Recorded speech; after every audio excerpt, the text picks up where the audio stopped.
Fyrir löngu áður en fyrstu mennirnir urðu til voru 4 frumefni: loft, eldur, vatn og jörð.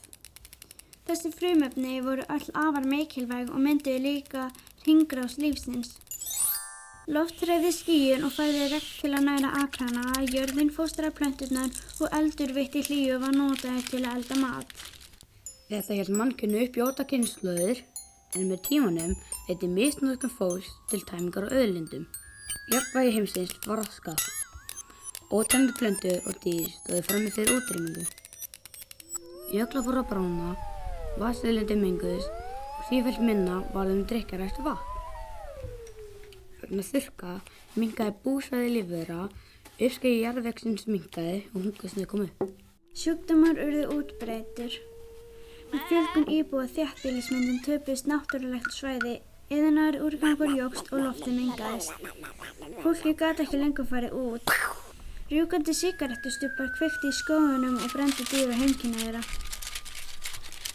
Fólk var miður sín við neyð heimsins og leitaði leiða til að endurheimta jafnvægi náttúrunnar.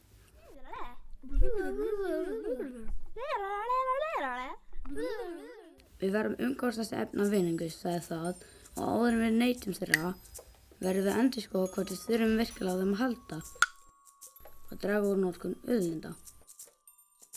Við verðum að draga úr óþarfa vatnsnotkun, draga úr útblæstri ökutækja og lágmarka matarsóun og endurnýta meira. Við verðum að endurnýta núverandi efni, plast, málma, gler og pappír á skapandi hátt. Við verðum að lengja lítum og ónotaðra hluta með því að dreifa þeim til þeirra sem þurfa á þeim að halda. Í stað þess að kaupa nýja hluti, getum við gert við það sem við eigum nú þegar. Til dæmis brotin leikföng og gefa þeim annað líf. Við verðum að endurvinna efni sem er ekki lengur nothæf. Skila þeim í endurvinnslutinnur og tryggja þeim sem skila aftur í hringrásarkerfið. Þessum skynsamlega ábendingum var tekið vel á öllum. Fólk byrjaði að nota þessar reglur til að varðveita frumefnin 4 og þannig byrjaði það að byggja upp betri framtíð. Þeir kölluðu þessa nálgun RN7 og upp frá því unnu allir saman að því að skapa fallegri og líflegri heim.